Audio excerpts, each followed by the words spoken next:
Here's the scenario. You've been injured in a serious accident. The doctor says your recovery could take months, maybe even years, yet your insurance company is denying your claim every step of the way. If something like this happens to you, call me, Brian Goldfinger of Goldfinger Personal Injury Law. We have offices in Toronto, London, Peterborough, and now Kitchener-Waterloo. Visit goldfingerlaw.com and get us working for you. Get Goldfinger today. You know what I want?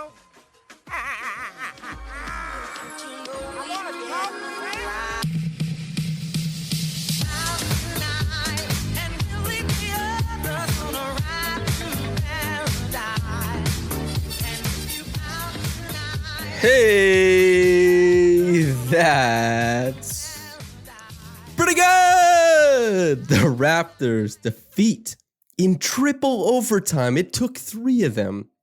The Miami Heat, who prior to this, I think may have been first. Actually, they might still be first in the Eastern Conference at 32-17. They beat them 124-120 in a triple overtime game that, as far as regular season performances go, you can book that right under instant classic. It was such a grit and grind performance with just enough finesse packed into it to sit back and say, wow, I got to enjoy some truly fantastic basketball.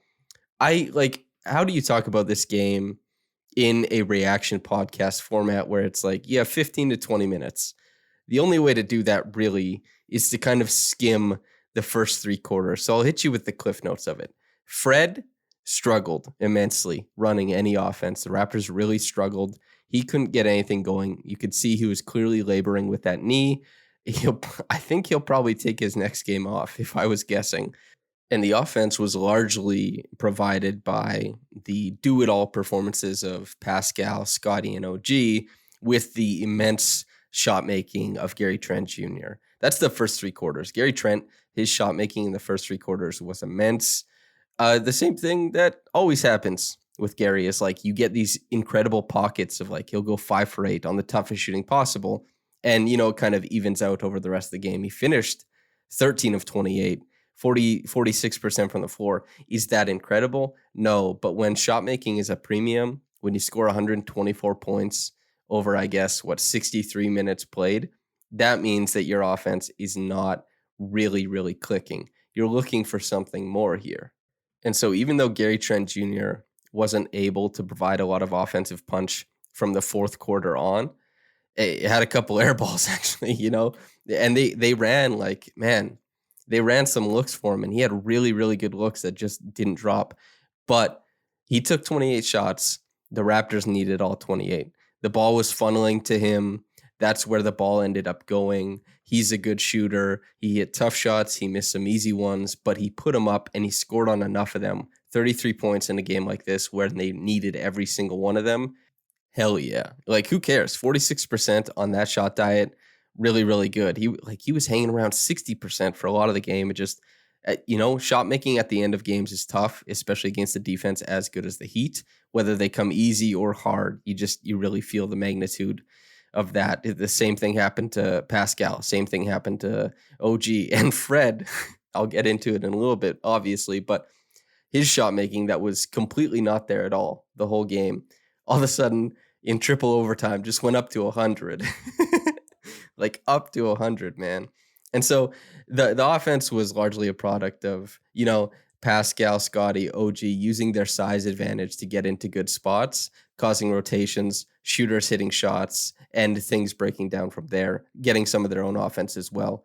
That became significantly more complicated later on in the game. And then defensively, the Raptors did just such a fantastic job of taking away a lot of the pet actions that the Heat run. And the 2 people who deserve a lot of credit for this over the first 3 quarters is Pascal Siakam and Scotty Barnes. Scotty Barnes' defense on Bam Adebayo was exceptional. I thought he was really, really great. He made them push to secondary actions a lot of the time. Bam wasn't able to create a lot of stuff off the dribble.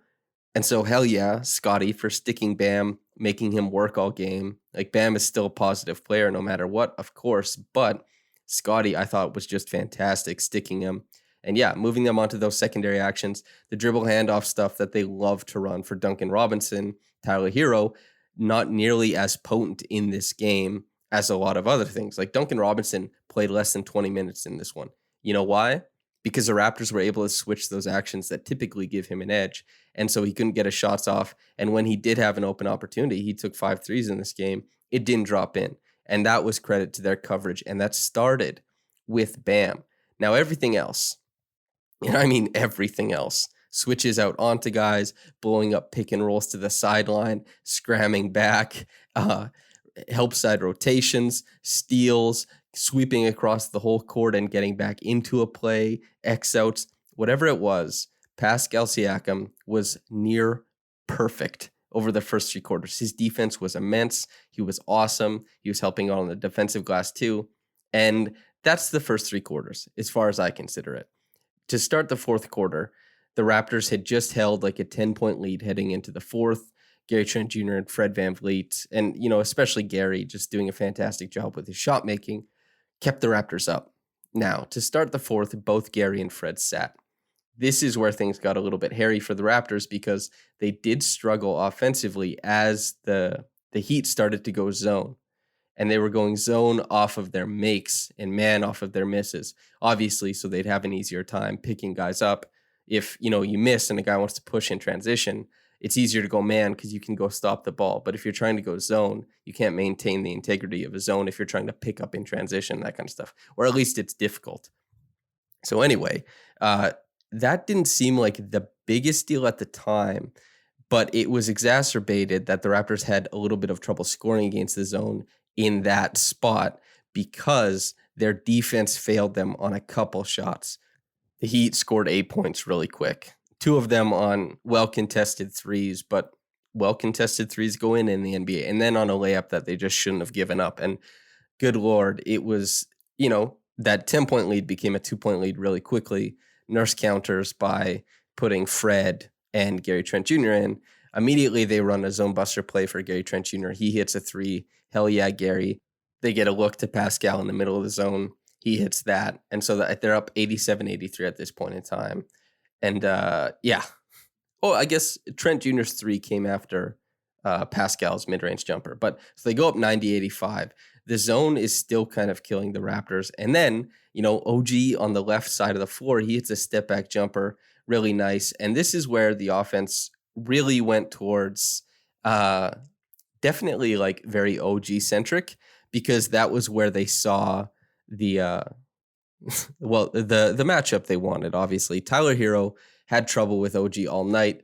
OG was getting to good spots, just maybe struggling sometimes to finish on them, and especially sometimes cutting drives short where maybe he shouldn't have or something like that. But the Raptors, over the next few minutes of play on offense, went to OG. And OG took a long time ramping up those possessions to get into a spot where he had advantage. And he didn't make very good decisions with the ball in advantage, making passes out and stuff like that. This is right after they played a game where he was the linchpin, right? He did a really, really strong job of initiating through the post against the Bulls, making great passes. In this game, not nearly as strong. So it didn't work out very well in that regard. Next, they move into possessions for Fred VanVleet on ball. Again, the pop still not there, not a lot of burst in the leg. And then they go into a lot of Gary Trent Jr. Pick and roll action. They've succeeded with Gary in the pick and roll before. Some good results, some bad results. But more than anything, you're just looking to get the guy who puts you on, offensively. The Raptors were on his back for some stretches in this game. His shot making was moving them through quite a few stretches here. And so you're saying, let's give this guy an opportunity. The Heat were flattening out the pick and rolls and switching.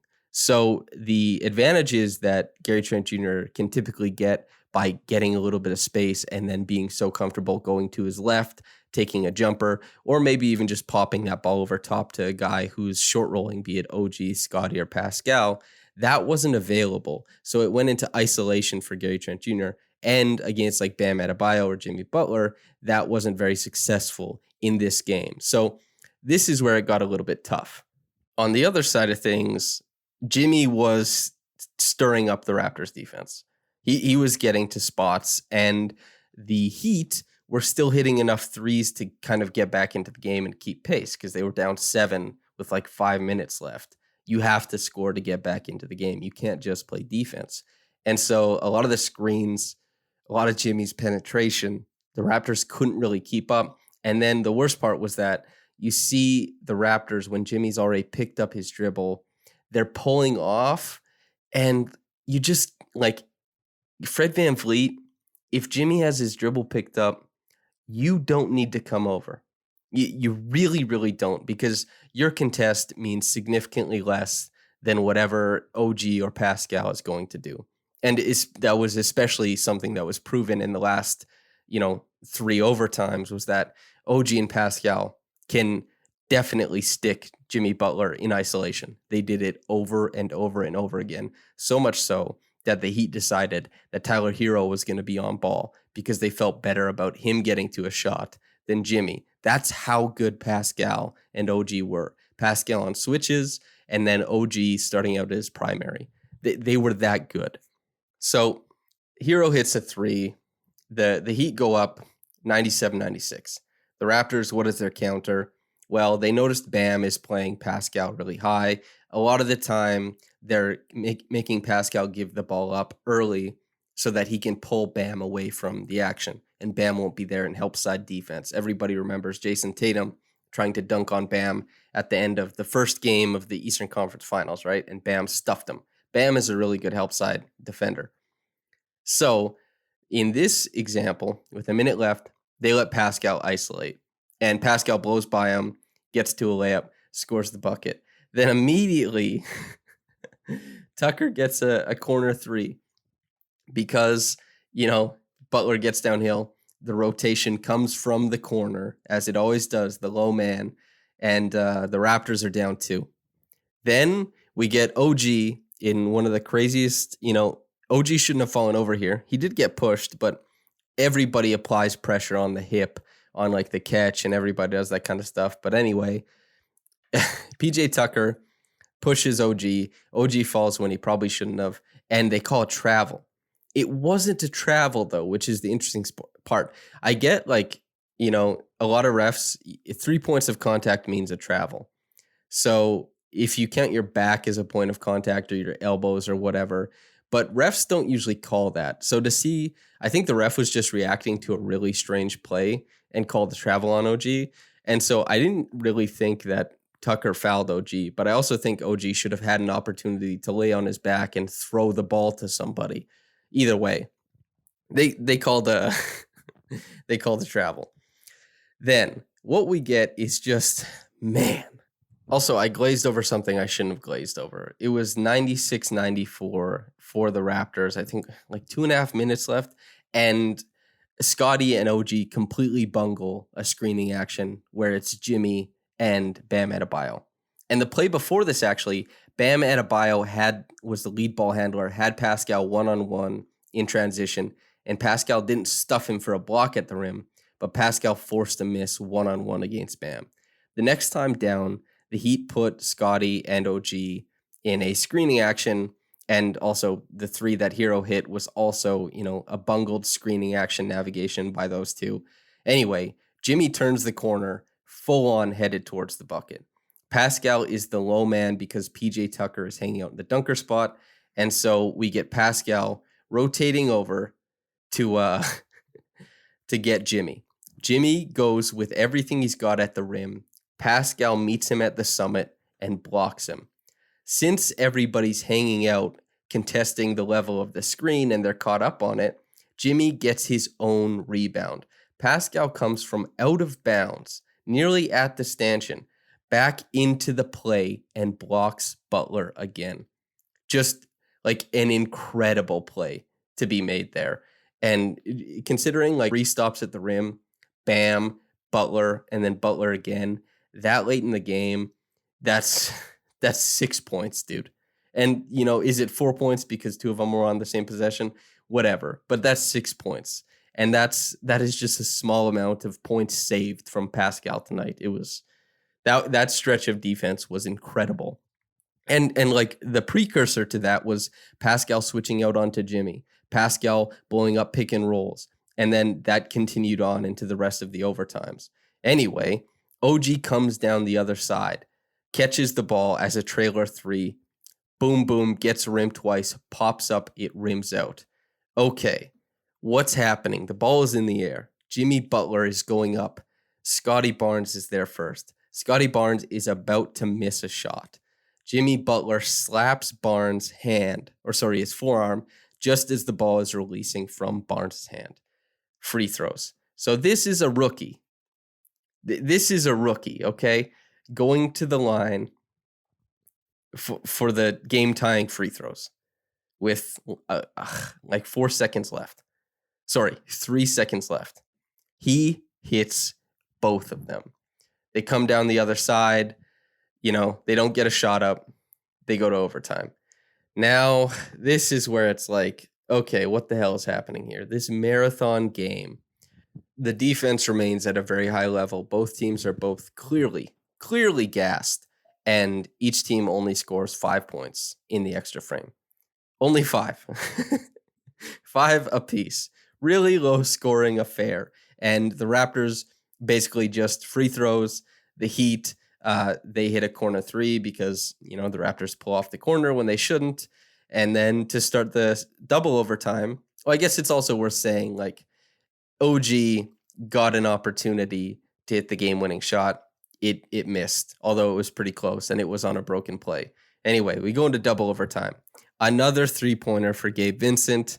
More free throws for Scotty Barnes. And the Raptors at this point in time are they really, really are looking for some sort of dependable offense because everything that they're running is just stopping short. They cannot get to a reliable action, and they can't get anything going. So they have a lot of broken plays. Like OG hit a turnaround fadeaway from 15 feet, I think, after getting the ball and maybe could have gone to the rim. Jimmy Butler in this, he got a cut to the bucket and he hit a fadeaway jump shot and just a really tough one. Gary Trent, running layup shot, let's go. Get to the bucket, make a layup. That's what we like to see out in transition.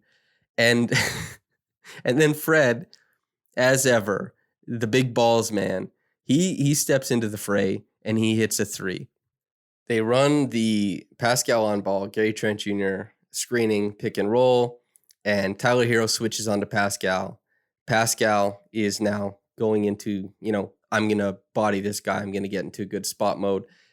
Bam Adebayo blitzes, and Fred mirrors his blitz to show help. Pascal dumps it off, and from, 25 feet, Fred hits a 3. He, on time, as always, right?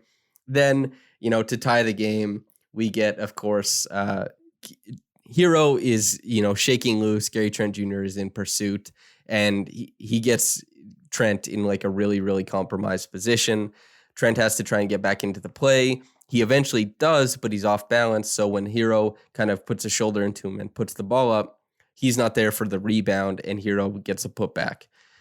The Raptors, so what they do next is they run that little pick and roll action. They like what they're getting from Pascal on ball. And this is where Pascal gets a switch, and Tyler Hero is on him again.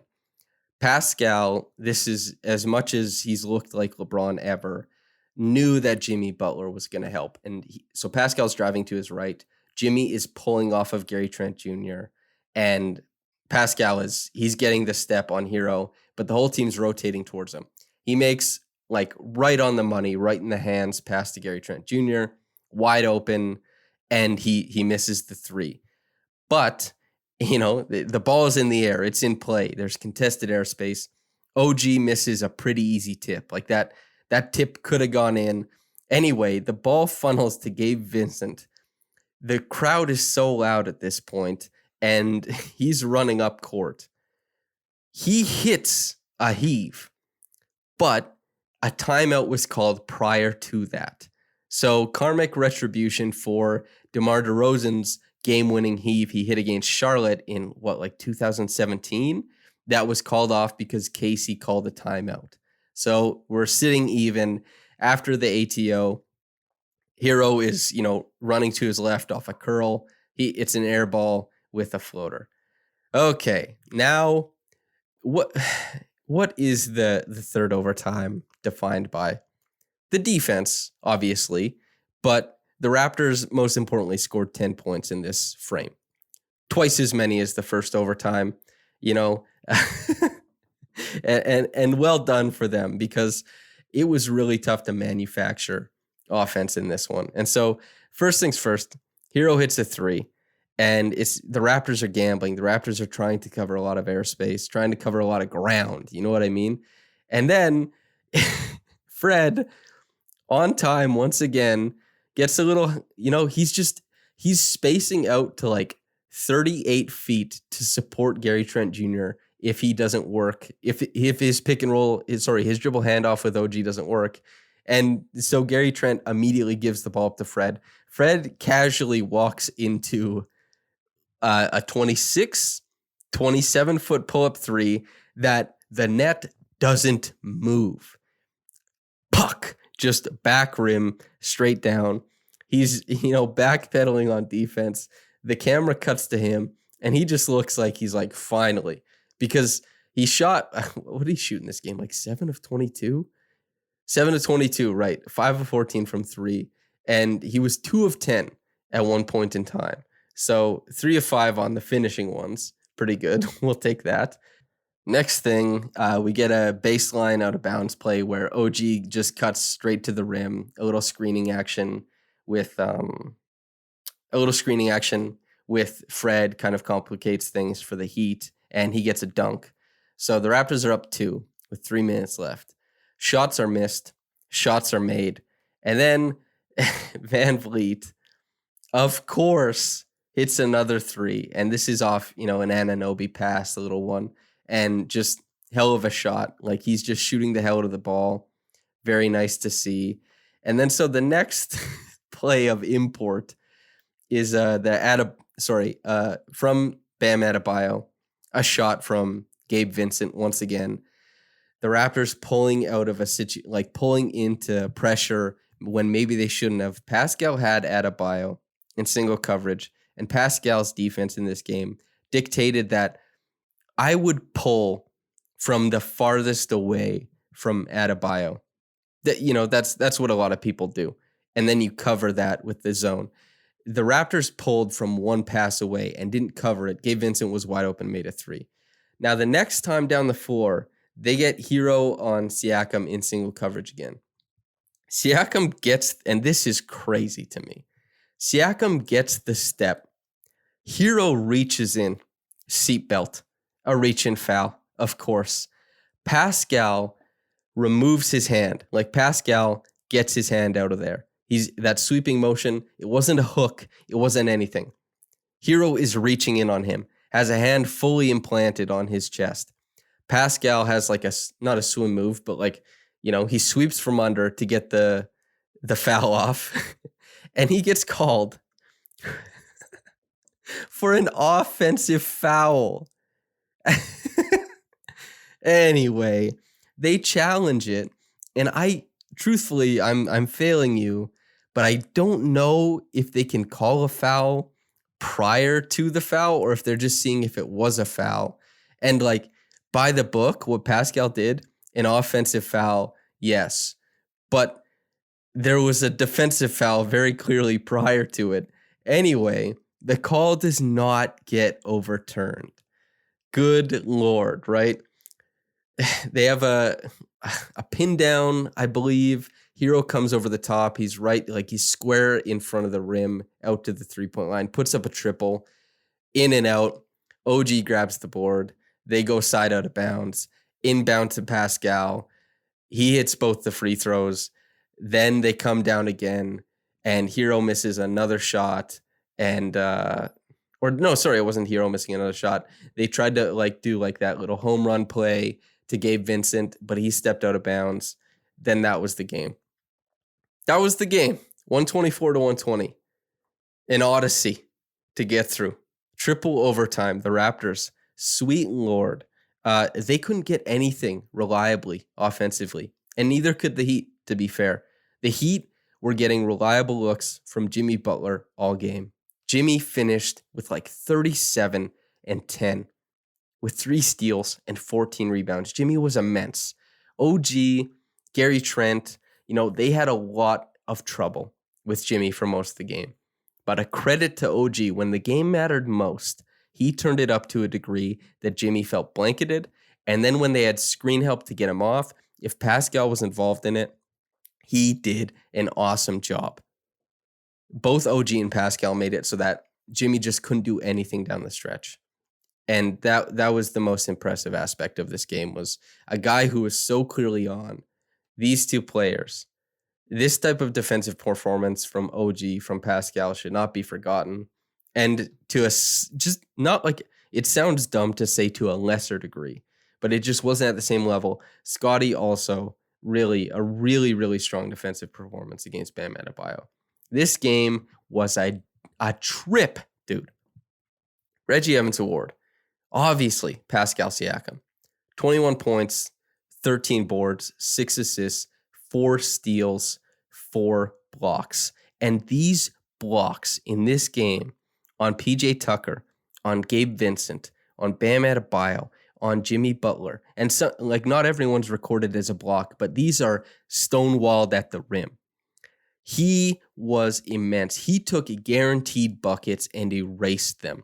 Gabe Vincent had the Raptors dead to rights. Pascal was the low man. Pascal stunted to the pass that Gabe wanted to make and left Gabe flat-footed to finish at the rim. So Gabe took the layup that he thought was available to him. Pascal finishes his stunt, leaps up in the air, and swats the hell out of the ball. Just savant level defense from Pascal. Reggie Evans Award through and through. He was immense in this game. It's like a classic game. Nobody, and quite frankly, nobody has come close to emulating that defensive performance on the Raptors this year. It very well may have been the best defensive game that Pascal has ever played. And I haven't really seen somebody do what he did in this game in my time watching the Raptors. That's the court coverage, the isolation defense, and then the help side defense. It was mind-boggling, dude. I don't know if I've seen it. The totality of what he brought on that side of the floor. Oh, man. It was incredible. Absolutely incredible. Top quick reaction comment from Arshdeep Singh, quote, Siakam with 4 steals and 4 blocks, end quote.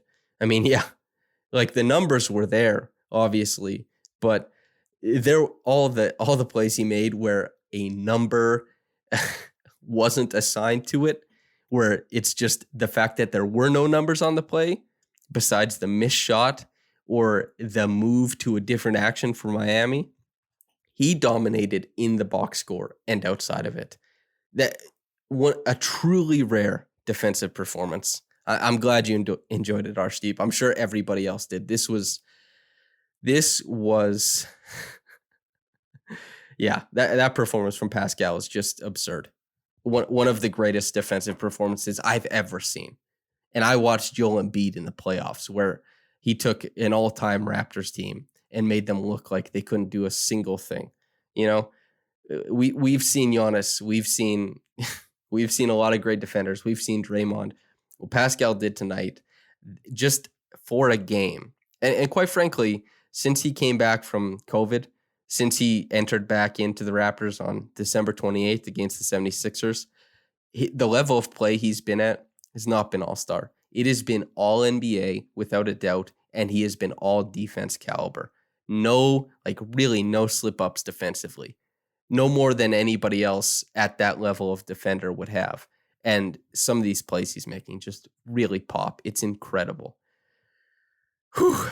And he hit the free throws late and fought through. God, that call was insane. I can't believe he called for an offensive foul. It's horrible, man. Anyway, thanks for tuning in. I hope you enjoyed it. Whether you got into it in the morning or at night, have a blessed day and goodbye.